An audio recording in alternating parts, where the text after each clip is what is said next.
Of all the voices raised during the great COVID debates, one rang out especially loud and true. It was characterised by a coherent and strong sense of the application of logic, an historical long view, and a profound sense of proportionality. That voice belongs to the former Supreme Court Judge, Lord Jonathan Sumption, who I'm delighted to say joins me for this podcast. Lord Sumption, we appreciate your time. Thank you very much indeed for coming in. Glad to be here. Let's start, if we can, with Ukraine, not necessarily your area of expertise, but yesterday I was interviewing a guest about it, and I found myself referring and defaulting to the application of Article 5 of the NATO treaty, and it reminded me as I walked into work this morning of that intersection between the law and current affairs, how actually when it comes to something as profound as going to war, the law matters intensely. Yes, I have no expertise on this subject, and I have no knowledge of it other than what, like you, I read in the newspapers. The problem is that Ukraine is not a member of NATO, so that Article 5 of the NATO treaty really doesn't help much. Can you give us a view as an historian? I mean, we'll come on to the question of how we teach history a little later on, I hope. But as an historian, somebody who's written about the Middle Ages extensively, can you give us a long view when we look at Ukraine, and we know that history is part of the prospectus for war of Vladimir Putin, isn't it? And yes. They're talking about the events 1,000 years ago. You're slightly steeped in 800 years ago, maybe. Well, Ukraine has obviously been closely associated with Russia for a very long time. In a sense, Russia was founded from Kiev and not the other way around. But that was 1,000 years ago, as you quite rightly say, and the events shaping modern Europe have all occurred in the 20th century. And in the 20th century, Russia embarked on an experiment from which Ukraine suffered very greatly in the 1920s and 30s, with mass starvation and collectivization of farms.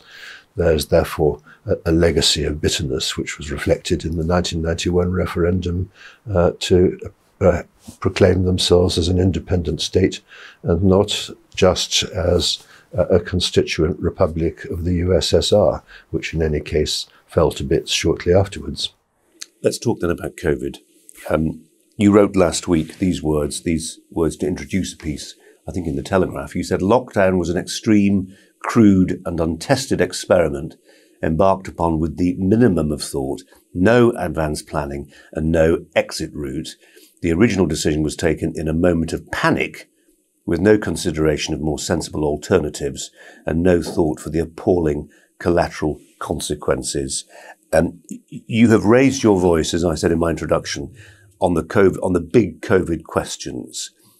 Few legal brains have joined you, but you have brought something to that conversation that I think a lot of people felt was missing, the application of the law and your lawyer's mind. Where did it take you? Well, it's not simply the application of the law. The problem about COVID is that the decision what to do about it is it's not a legal question, it's not a scientific question exclusively. It's essentially a political question. It involves weighing considerations, completely different considerations against each other. You've got to weigh up the health risks, the educational risks, the economic risks, and the moral case for locking the entire population down in their homes. And no one speciality covers all of those things. That's what politicians are for. Unfortunately, the politicians did not distinguish themselves on this. The first problem is that although there had been years of planning for a major pandemic, nobody imagined that a lockdown was even on the agenda, let alone likely. We know that. We know it in Britain because pandemics have been top of the National Risk Register since it was first published in 2008. And the general lesson from the pandemic plans that were produced in 2011 and subsequently revised was, first of all, don't go for coercion, rely on people's common sense and public spirit. And secondly, try to ensure that life continues as normally as possible. And that will involve taking action to protect the people who are most vulnerable and not population-wide remedies like the ones actually adopted. Now, because of that, there was no advanced planning for anything as drastic as a lockdown. And Britain wasn't alone in that. 3 weeks before the Italians moved into lockdown, this is in early February of 2020, the European Centre for Disease Control published the pandemic plans of all 28 countries of the EU, as it then was, including the United Kingdom, which was in its transitional phase to the exit route. And not one of them suggested a lockdown as a sensible measure. So this was a decision taken in panic. The government had enormous difficulty producing something that they called a cost-benefit analysis, but was a flimsy piece of ill-researched paper produced 6 months or so after the first lockdown. They had never done this, and a number of ministers are on record as saying that they were slightly surprised that there was no cost-benefit analysis, and in particular no assessment of the disastrous economic consequences. In fact, even if you regard this as purely a health matter, there were many aspects of public health that were ignored. The impact that this would have on undiagnosed or untreated cancers, which is likely to produce a very high death toll. The impact that it would have on mental health. For many years now, dementia has been the biggest killer in the UK.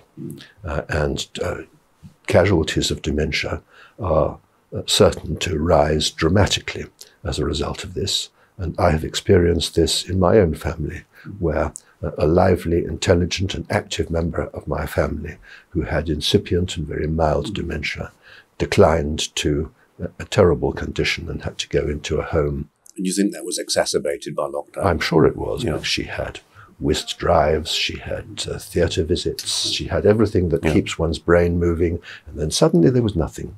There's so much there. Let's just start with this idea, and I think on one level it absolutely beggars belief that so many advanced nation states could not have plans in place for a full lockdown. Is it really beyond the wit of man that there would be some sort of new plague that would force society to close down? And if that being so, why was there not a plan? Why wasn't there a plan? It wasn't planned because it wasn't regarded as a sensible thing to do. It was considered, first of all, that the health risks of the kind I've been summarizing were very great. And secondly, that the economic consequences would be catastrophic. So that it was assumed by everybody that shutting down society was a very foolish thing to do. So it wasn't that they were incompetent in not having plans. They were highly competent in correctly identifying what the problems about lockdown were.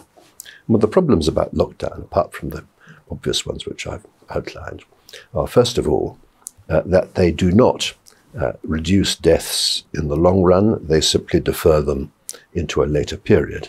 That's why there's no real exit route from a lockdown. Secondly, in addition to it being impractical to lock people down forever or until whenever there's a vaccine, there is the problem that lockdowns can never be total. You need something like a third of the population to carry on basic services, to man shops, to public transport and so on, and indeed the health service. So that if you've got about a third of your population that can't be locked down, the pathogen is going to spread through the population whatever you do. And was it just that Imperial study that changed all that in the UK, that we suddenly went from herd immunity is probably the best way to go to the panic stations we had? Well, I don't think it's strictly true that the policy was herd immunity before. The policy, as set out in the UK pandemic plans, was to concentrate the interventions of the state on the position of the most vulnerable people. And from that point of view, COVID is rather easier to deal with than many other pathogens because it is a selective, it's a selective virus. I quite see that all groups are equally at risk of getting infected, but all groups are not equally at risk of getting seriously ill. Now, that was something that the government could have made use of in formulating their policy. They never did that. Instead, they did the opposite. They built their policy and their public messaging on a great lie, which is that everybody was in this together, everybody was equally at risk. As a result, they adopted an indiscriminate policy which was never necessary and never useful. And the better approach would have been targeted. It's what Yes. we heard from the Great Barrington Declaration, isn't it? Yes, I mean, the Great Barrington Declaration has been much criticised for many things that it didn't say. It wasn't moving towards herd immunity in the sense in which that is generally used. It wasn't aimed at getting as many people infected as possible so that they would become immune, although that in the end is how all viruses come to an end. But it was essentially a call for a more selective approach than governments across Europe had adopted. So we could write, in terms of the future, we could write into law, couldn't we, provisions that said, look, our administrators, our rulers must not be obsessed just by the SAGE model. They must take into consideration other factors about mental health, oncology, etc., etc. The problem, even with a legal remedy like that for a future pandemic, is that a panic-stricken government of the day, of whatever political hue, could just rewrite it pretty much on a whim. They could if they had enough parliamentary support or wide enough statutory powers. But there's no reason, in my view, why their statutory powers should not be conditional on producing within a relatively short period of time a proper assessment of the alternatives, and two, a proper cost-benefit analysis, which took into account the other health factors, the educational consequences, the social consequences, and the economic consequences. Now, that would be a tall order if you start from scratch, but the whole point about advanced planning for these things is you don't have to start from scratch. You have a number of scenarios, a number of basic data which you can slot in to a computerized system and produce a plan which takes all of these things into account. Can I go back to the quotation I read back to you, your words, and in particular, I want to focus on that word with the phrase, in a moment of panic. The original decision was taken in a moment of panic. Can I focus on panic? We know what panic smells like and looks like. What brings it into fruition? What brings it to bear? Who's behind it? People like me in the media running around like headless chickens? Is it politicians? Is it something more amorphous than that? What's behind the panic? What's behind it is fear. But who peddles the fear?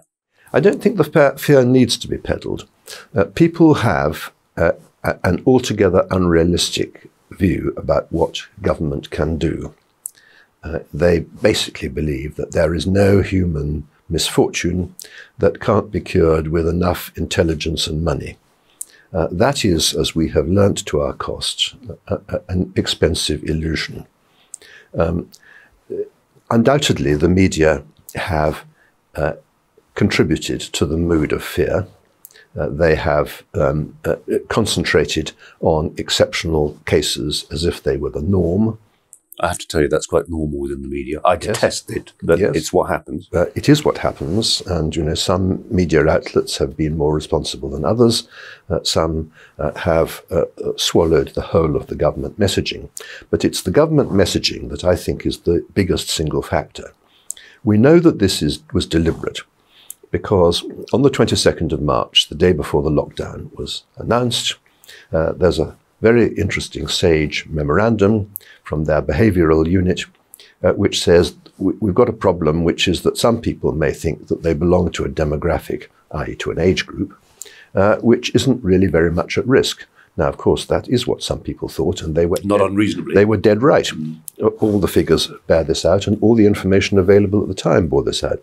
So they said we must have hard-hitting messaging in order to move them out of their complacency. In other words, to persuade them to act as if the risk was completely different from what it was. Now, the messaging before the 23rd was actually quite reasonable.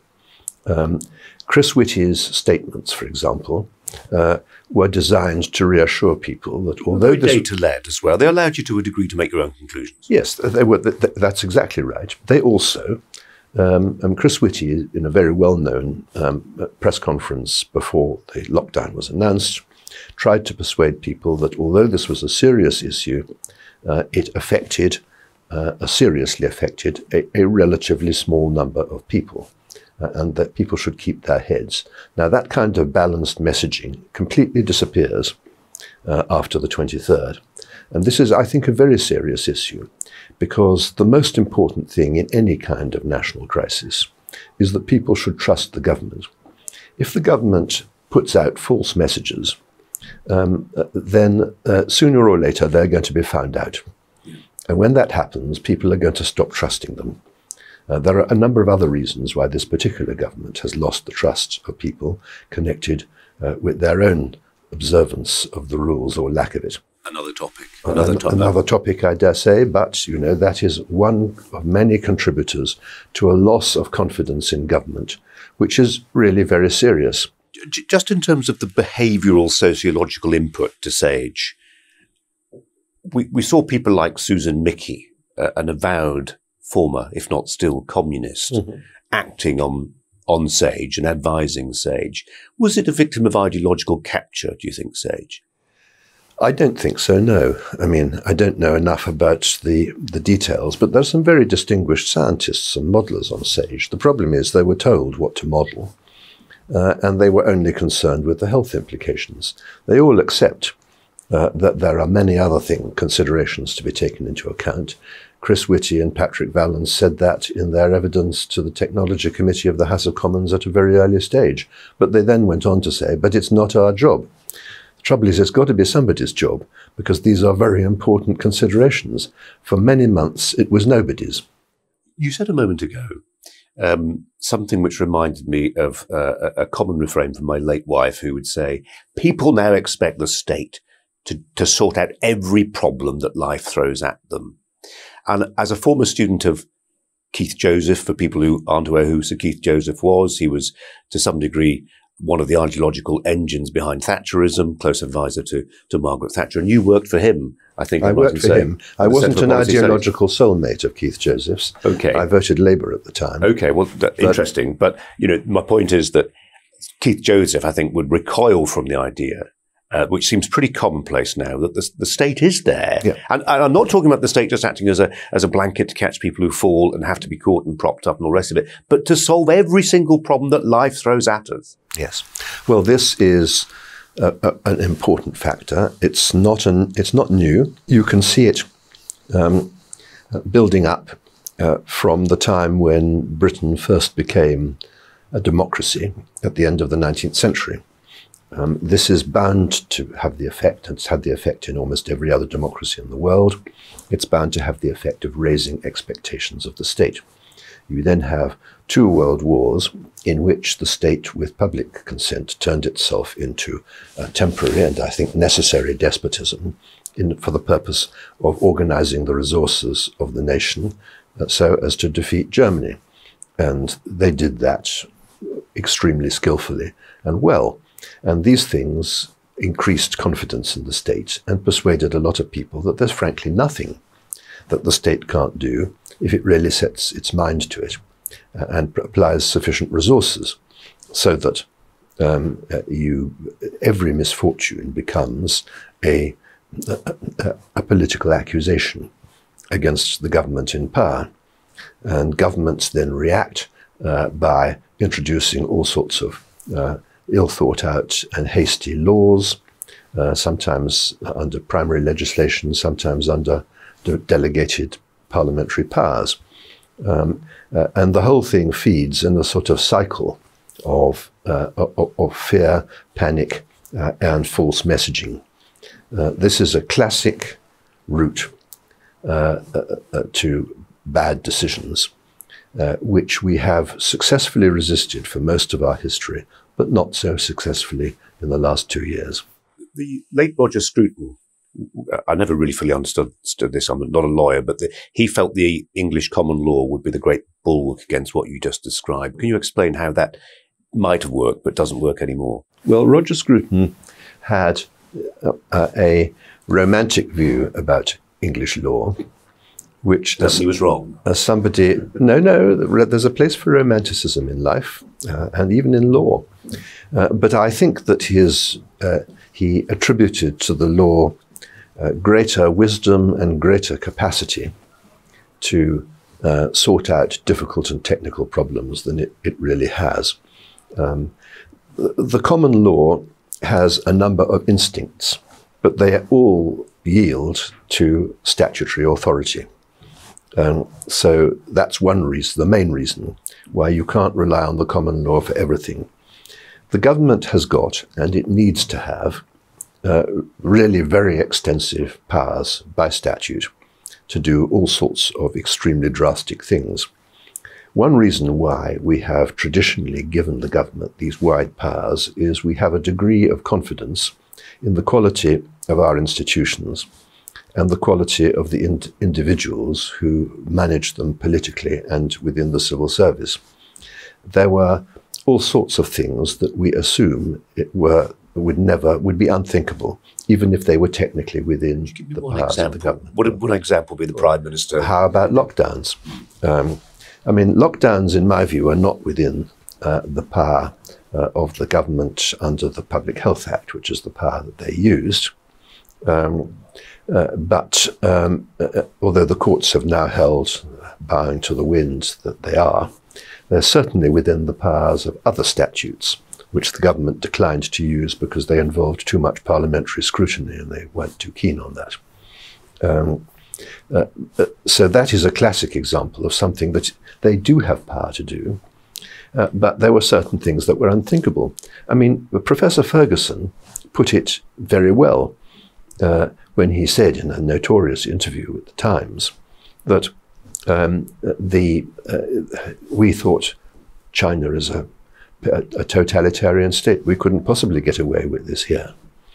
And then Italy did it, and we realized that we could. Now that's almost a direct quotation from what he said. So it was certainly true that this was unthinkable because it was too brutal.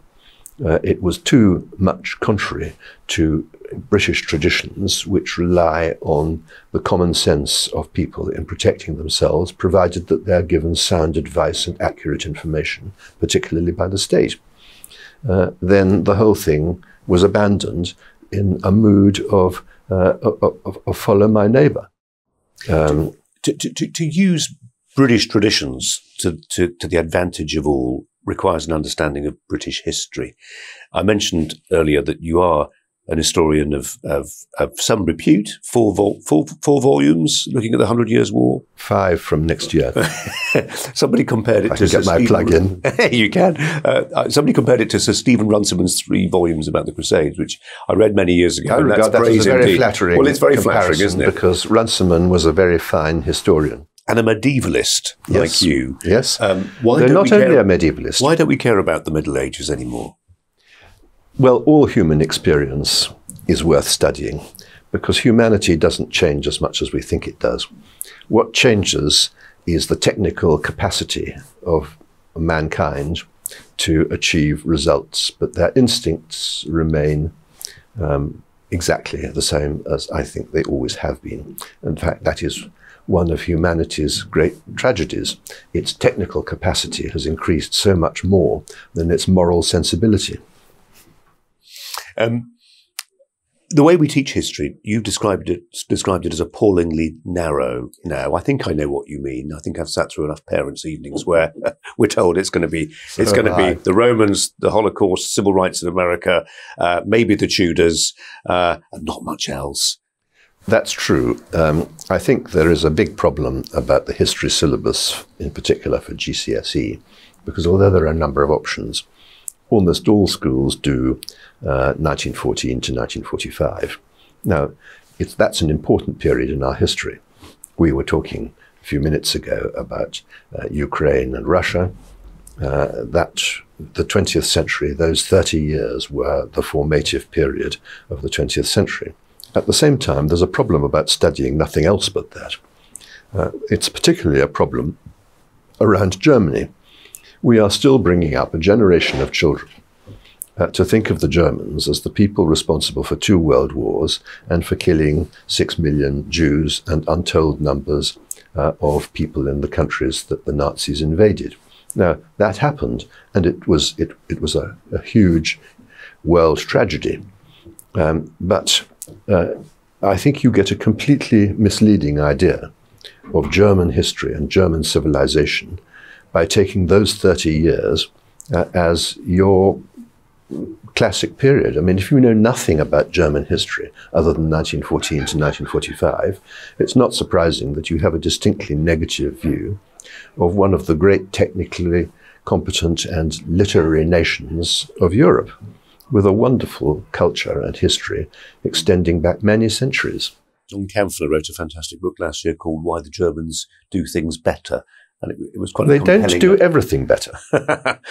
And yet history can move incredibly quickly in the now, can't it? I mean, I was saying to somebody yesterday that the idea that German rearmament can happen on a dime, that the new German Chancellor can announce in response to what's happening in Ukraine in the last few days, $100 billion of defense spending. And in a moment, on the moment, end a 70-year-long and plus debate about whether Germany ought to be capable of its own defence. We're living through one of those times when history sort of concertina. But this has a long back history, because 2% of GDP has been the target for NATO countries for a long time. Actually, very few people meet that target. The Americans meet it more than twice over. And Germany has been under pressure for a very long time to do this, and has essentially been free riding on the taxpayers of other countries. As Donald Trump reminded them. Donald Trump got most things wrong, but that was one thing he may have got right. So basically, it takes a crisis like this to wake up to the reasons why they should have done this 10 or 20 years ago. Do you worry as much as some do, as I do, about the impact of our culture wars? I mean, just to take an example of a university recently putting a trigger warning on a book like 1984, warning students that they may be offended by some of its content, or Oliver Twist with its depictions of hunger, malnutrition, racism, and bullying. We could all choose extreme examples which prove very little, but as straws in the wind go, they're quite worrying. There is a narrowing of the human mind, and it is worrying. I think you've got to start out from the idea that all ideas and all knowledge is provisional until some other information comes along to supplement or contradict it. And anybody who works or studies in an institution like a university, close to the frontiers of knowledge, has got to get used to the idea that you are not entitled to be safe, intellectually safe. That safety is the great word that people use. This is our home. We live in this university, the Durham students said after boycotting Rod Liddle. We are entitled not to be exposed to unwelcome ideas. Well, now, I've got no particular brief for Rod Liddle, but it seems to me that the fact that he has unwelcome ideas is a very good reason for listening to them, even if the only consequence is to sharpen the thinking of people who have different and inconsistent ideas. This is what learning and what intellectual development is about. And anything that undermines it narrows the human psyche in a way that I find profoundly depressing. What is most depressing is that it's not just the young who are doing this, who are, after all, at university because they don't at the moment have a great deal of experience. It is the staff, teaching staff of universities who are either fanning these flames or else refraining from combating them. And that is unforgivable.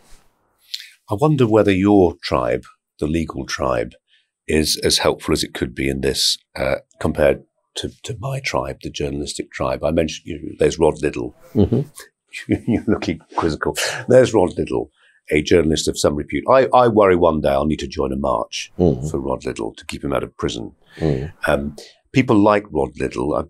We had Mark Stein, Anglo-American writer on this news channel, who's faced what he would describe as lawfare down the vexatious legal challenges to things he's written before, which have the effect of tying up his hands in legal red tape and just denying him the opportunity to express his case in writing on radio, TV. I just wonder if we can explore this idea of spiking your opponent's guns using the law to silence them. Well, the law isn't a very good instrument for doing that. Certainly the common law isn't. There have been various proposals for statutory control of universities, some of which have happened. But that is, well, it's very difficult for the law to police attitudes of mind. I'm not saying that there's no point in trying, and I think that the government's attempts to do this have, up to a point, been laudable. But I think that there are strict limits to what any kind of formal regulation can do, and what one is grappling with is an attitude of mind and among both teachers and students. But you can, setting higher education aside, you can do things, for instance, around policing to make sure there isn't the knock on the door at 3 a.m. because somebody's being, in quotes, guilty of a hate speech crime. Yes, I mean, hate speech is too ill-defined a concept. It's I think, for exactly the reasons I've just given, to be something that you can feasibly embody in law. I mean, traditionally, English law has taken the view that all speech is free except that which provokes a breach of the peace among reasonable people. I think that criminalizing what is called hate speech ends up by simply criminalizing people who disagree with the prevailing consensus. One of the arguments put forward for learning the law is it's fantastic training for the mind. I wonder why we don't, as America does, televise our courts. I think it's a terrific idea. I think it's... We do televise some of them. Well, not least the Supreme Court, of course. But, I mean, that sort of widespread coverage of cases, which isn't universal in America, but is much more common in America, for instance, would be an opportunity to let the public peer in to the way the law works, the way you assemble proportionately, often something missing from the debate within the media, or certainly on social media. You give things their due proportions. You test evidence. Fantastic aptitudes, mental aptitudes, which, frankly, our society, it feels to me, could do with in spades right now. Yes. I mean, I understand the arguments for it, and I accept them up to a point, but I think that there are some things which should not be televised. And one of them is evidence, because I think that to increase the stress which is involved anyway in giving evidence, being cross-examined is a stressful thing, is very unfair to witnesses. I also think that there is a danger that in high-profile cases, the process would turn into a media circus, and that advocates would start overdoing things, behaving in a way that they wouldn't behave in the absence of television cameras.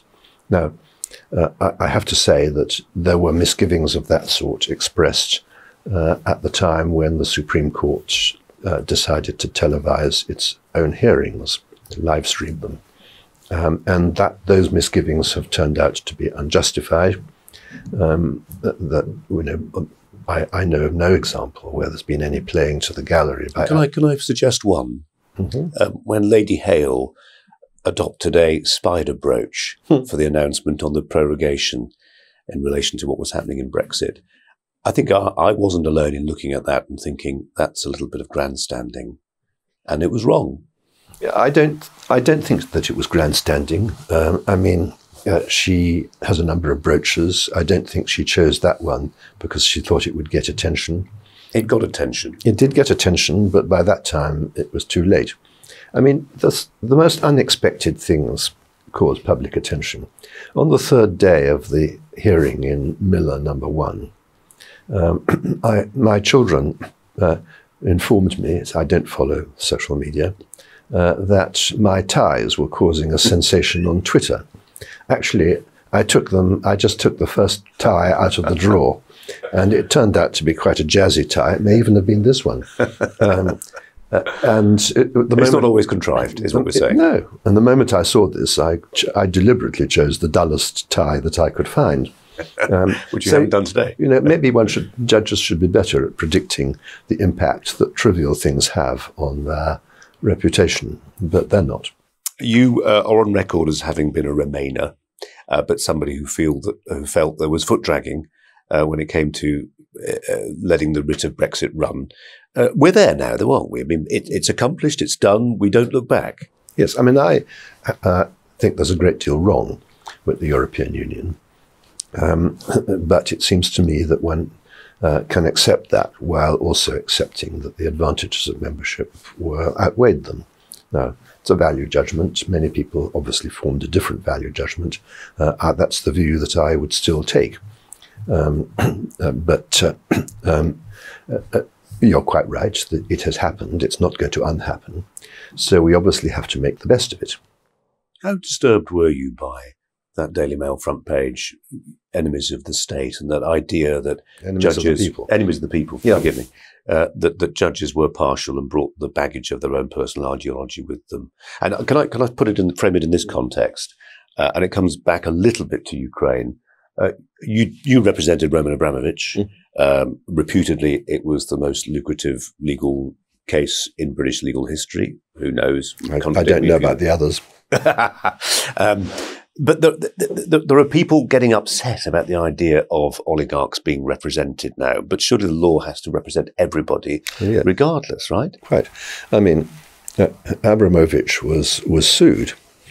So under English law, he had no option, if he didn't want a default judgment against him, but to participate. He didn't choose to be sued. I'm sure he would have preferred not to be. So if people are brought before the courts in the UK, then it's very difficult to say that they shouldn't be properly represented. So when Bob Seeley, MP, stood up in the House of Commons yesterday and named under parliamentary privilege 4 lawyers representing Russian interests and said these people should be named and shamed, how would you react to that thought? I would need to know more about the circumstances. But if they are being accused of having done something wrong by representing people in properly brought legal proceedings, then it seems to me that that's a perfectly absurd thing to say. You talked about the undermining of confidence in British institutions.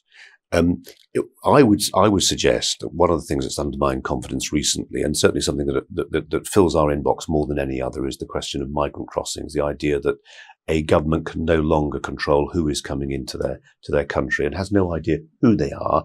Most of them on those boats, there are tragic examples of lives being lost, are coming here for a better life, a safer life, a more lucrative life for them and for themselves and for their children.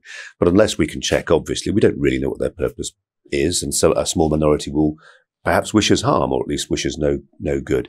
How can the law be framed, given our human rights obligations, in such a way that the confidence of the majority of the British people can be placed in the people we elect to govern us in relation to migration and who comes into our country, and that basic concept of who becomes British? Well, this is a very, very complicated issue. The problem about boat people is nothing to do with human rights. The problem essentially is that you can control people at a land frontier simply by refusing to let them in. And the Human Rights Convention does not prevent people from refusing to let people in. There have been a few rather dodgy cases in the Strasbourg court, which might be taken to suggest that it does do that, but it doesn't. The problem really is, if you take the channel, halfway across the channel, there is an invisible line. And once we can't cross that line to push people away, because we would then be entering into French territory without the consent of the French state. Once they have crossed the line, they are in our territory, and they've got there. So that's a problem that arises out of international law, and international laws of a kind that have existed for a very, very long time. So it's nothing to do with human rights. There is a problem about human rights. First of all, there are the occasional, this isn't very recent, but there have been the occasional Strasbourg decision, particularly involving Italy, where a state has been effectively hamstrung in its attempts to keep people out, on the grounds that by keeping them out, you are forcing them to go to places where they will be at risk. But in general, the case law has accepted the right of people to keep people out. The real problem raised by human rights comes at the stage when they are in the country, in, let us say, the UK, where it is, once they are on your territory, there are two major difficulties about getting them out again. One is you've got to find another country prepared to accept them, so that, for example, if this arises because they've been convicted of offences, quite often other countries won't particularly want to receive them back, even sometimes if they're their citizens. So that's one problem. The other problem is that under human rights law, we cannot remove them to a country where they would be at risk of persecution. And indeed, it's even been held that we can't remove them to a country which itself is perfectly safe, but which might itself remove them to somewhere where they would be persecuted. And, might is a very broad word, so that it is, in practical terms, very difficult to remove people unless you remove them to a country of which they are citizens, with the consent of that country. Okay, with that caveat applied, I was going to say, with the consent of the country that they. Well, there've been plenty of cases where citizens, it applies to Jamaica, and what people don't understand, it seems to me, Lord Sumption, is the fact it's so last minute. It's like the 11th hour. It's a plane with booked for 75. Some people with very serious offences who do not have British citizenship. They may have been living in the UK for quite a while, but they were born, let's say, in Jamaica, and they're booked to go on the plane, and then you get a slew of last-ditch, last-minute legal applications. And that's one of those moments where people scratch their heads and think that the law is not serving our purposes here. Yes. Well, I think that it would be possible to say that applications for judicial review of deportation decisions must be brought X days before the date appointed or X days after the date on which notice is given. Sometimes people do not wake up to their rights until late. Sometimes the deportation itself occurs at very short notice if there's a sudden vacancy on a flight. I think that one should be careful about not to assume that this is always a tactical device. Sometimes it may be, but that's not necessarily true. The system is not sufficiently organized for one to be able to draw that conclusion in every case. Understood. A final thought, and I want to come back to COVID, and it seems to me, I spent some years moderating TV news debates on Sky before, where we would lament the fact that there was this great apathy washing over the country, and people were politically disengaged, and there was a democratic deficit, and the technocrats were running things, and then along came the Brexit debate, which massively engaged people, and actually then people worried a little bit. People were too engaged, and there were sneering tones about the sorts of people who were engaged, and all that low intelligence stuff. And then along comes COVID, and it seems where even people who hitherto weren't that politically engaged are really, really engaged. Now it really matters. It's literally a matter of life and death. Well, it's affected everyone in the country. It's affected everyone, and it's so visible. And if you take something like the mask wearing debate, you have to make a choice. I mean, at least with Brexit, you didn't have to make a choice. Now you have to make a choice. Yes. And this is engagement. I mean, I'm trying to make the positive case for it, which is very difficult to do, which is at least we're all engaged in thinking about it. That certainly provokes people to think about it. It doesn't necessarily provoke them to participate in the process. I mean, the lack of interest in actually participating has been tracked by countless polls over quite a number of years. Look at the membership of political parties. Well, membership of political parties it's difficult to realise that the Conservative Party had a membership of more than 3 million. Yeah. In the 1950s. At its height in the 1950s. I mean, there are quite complicated reasons behind this. One is that political parties used to be about a good deal more than politics. They were social groups. The local Tory club had snooker tables. Exactly, and the Labour parties, Labour clubs had, I don't know about whether they had snooker tables, but they certainly had plenty going on. Dartboards. That had nothing to do with politics, as well as quite a lot that did. I think that there's been a very radical change since the early 1950s in our social habits. We entertain ourselves at home, or we are entertained at home by television studios like yours. People do not... There's a whole dimension of sociability which has come to an end. The weather, except for perhaps 3 months of the year, is not good enough in Britain to have the best available substitute, which you will get in much of southern Europe, of simply going out to out-of-doors cafes, playing boules or whatever. So it's not about the weather, is it? It's not about the weather. I mean, I know what you're driving at, but it's not about the weather. I mean, there's something much more profound that's happening. Football is the big exception. Yeah, where people will go to a pub and watch the football. They'll go to the ground and watch the football if they can afford to. People do not want to watch football alone.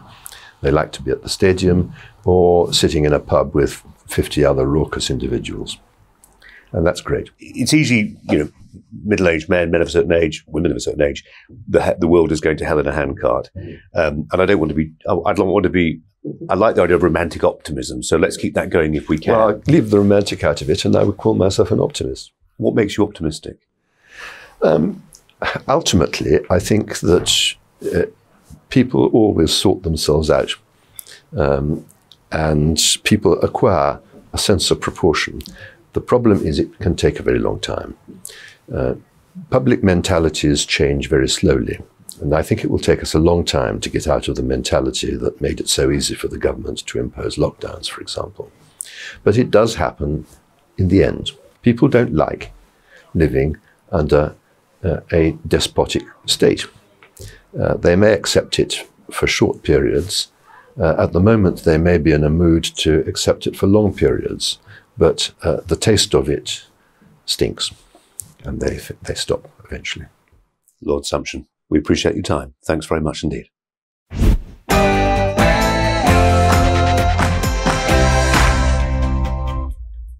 Welcome to the GB News YouTube channel. You can watch us live 24 hours a day, catch up on your favourite shows, and join in the conversation in the comments below. Don't forget to subscribe and you'll never miss any of our exclusive content.